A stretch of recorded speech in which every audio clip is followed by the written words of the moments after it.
জাতীয় নাগরিক কমিটি ও বৈষম্য বিরোধী ছাত্র আন্দোলনের নতুন রাজনৈতিক দল আত্মপ্রকাশ করবে আজ বেলা ৩টায়। তাকে ঘিরে রাজধানীর মানিক মে এভিনিউতে চলছে আনুষ্ঠানিকতা, চলছে মঞ্চ সাজানোর প্রস্তুতি। গতকাল বৃহস্পতিবার সকাল থেকেই মানিক মে এভিনিউতে মঞ্চ নির্মাণের কাজ শুরু হয় এবং সারা রাত সেই কাজ চলে এবং সকাল থেকে আমরা দেখছি আজও কিন্তু সেই কাজ চলমান রয়েছে। মঞ্চের পাশাপাশি ওয়াশরুম ও বিভিন্ন বুথ নির্মাণেরও কাজ চলছে এবং গতকাল সন্ধ্যা থেকেই পুরোদমে এই কাজ চলছে। এখন পর্যন্ত আমরা যেটি দেখছি, শ্রমিকদের কাজ চলমান রয়েছে। গভীর রাত থেকে তারা কাজ করছেন এবং আজ সকালবেলাও তাদের ব্যস্ত সময় পার করতে দেখা যাচ্ছে। এইদিকে আমরা যদি একটু দেখানোর চেষ্টা করি, ঐতিহাসিক মুহূর্তের সাক্ষী হতে সকাল সকাল বিভিন্ন জেলা থেকে আসতে শুরু করেছেন নেতাকর্মীরা। আয়োজনের নিরাপত্তার দায়িত্ব পালন করছে আইনশৃঙ্খলা বাহিনীর সদস্যরাও, তারাও তৎপর রয়েছে এবং জানা গেছে ছাত্রদের এই জমায়েতে মেডিকেল টিম, ওয়াশরুম এবং পুলিশ বুথ সহ পানির ব্যবস্থা থাকবে।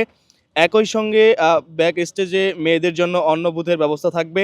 পাশাপাশি ভিআইপিদের জন্য বিশেষ ব্যবস্থা রয়েছে এবং নতুন রাজনৈতিক দলের আত্মপ্রকাশের অনুষ্ঠানকে কেন্দ্র করে যোগ দেবেন জুলাই আন্দোলনের আহত ও নিহত পরিবারের সদস্যরাও। এছাড়াও বিভিন্ন রাজনৈতিক দলের নেতাকর্মীরাও থাকবেন।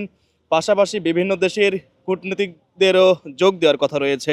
সর্বশেষ পরিস্থিতি আপনি পিছনে দেখতে পাচ্ছেন, আমাদের মূল মঞ্চ, মূল ভেন্যু যেখানে আমাদের জাতীয় নাগরিক পার্টির যে আত্মপ্রকাশ ঘটবে, যে মূল স্টেজ, সেটা কমপ্লিট হয়ে গিয়েছে। ভিআইপি গেস্ট থেকে শুরু করে আমাদের শহীদ পরিবার, আহত পরিবার, সকলের জায়গা ভিআইপি সহ রেডি করা হয়ে গেছে। আমাদের মূল মঞ্চ মোটামুটি প্রস্তুত।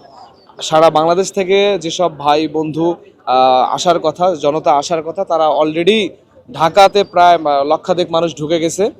আমরা সকল কিছু করে এখন আবার সিকিউরিটি কনসার্ন বাড়াই দিচ্ছি আমরা। আমাদের যে ভলান্টিয়ার 10টায় রিপোর্ট ছিল, কালকে রাত থেকে প্রায় 200 ভলান্টিয়ার সারা ছিল এখানে এবং 10টা থেকে প্রায় 400 ভলান্টিয়ার আমাদের এই প্রোগ্রামের নিরাপত্তার জন্য নিয়োজিত থাকবে। আমাদের তেজগাঁও ডিভিশনে 75 জন আছে, তো এটা হচ্ছে তেজগাঁও ডিভিশনে পড়ছে। তো আমাদের মোহাম্মদপুর জোনে পড়ছে এই এরিয়াটা।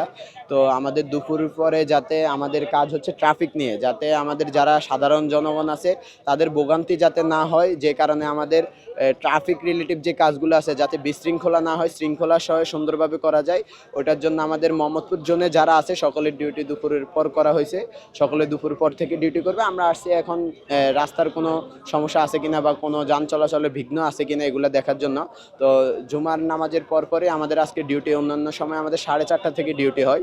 তো যাতে সুন্দরভাবে অনুষ্ঠানটা শেষ হতে পারে এবং কি সাধারণ জনগণভাবে সুন্দরভাবে চলাচল করতে পারে, ট্রাফিক ব্যবস্থাপনা যাতে ঠিক থাকে, সেই কারণে আমাদেরকে আজকে এইখানে নিয়োগ করা হয়েছে।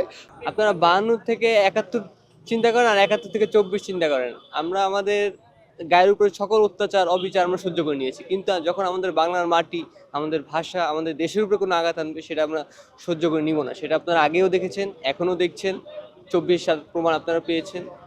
আর নতুন রাজনৈতিক দল সম্পর্কে বাংলাদেশে একটা তথাকথিত রাজনীতি চলতেছে, একদল লোকই চলে যাচ্ছে। একটু নির্বাচনটা প্রতিযোগিতামূলক করার জন্য নতুন রাজনৈতিক দল, এই অবশ্যই দেশপ্রেমের জন্য। অন্তত রাজতন্ত্রটা না থাকুক। রাজতন্ত্রটা আমরা আগে দেখে আসছি, রাজতন্ত্রই চলতেছে। এখন যোগ্যতা অনুযায়ী মানুষকে সুযোগ দেওয়া হোক।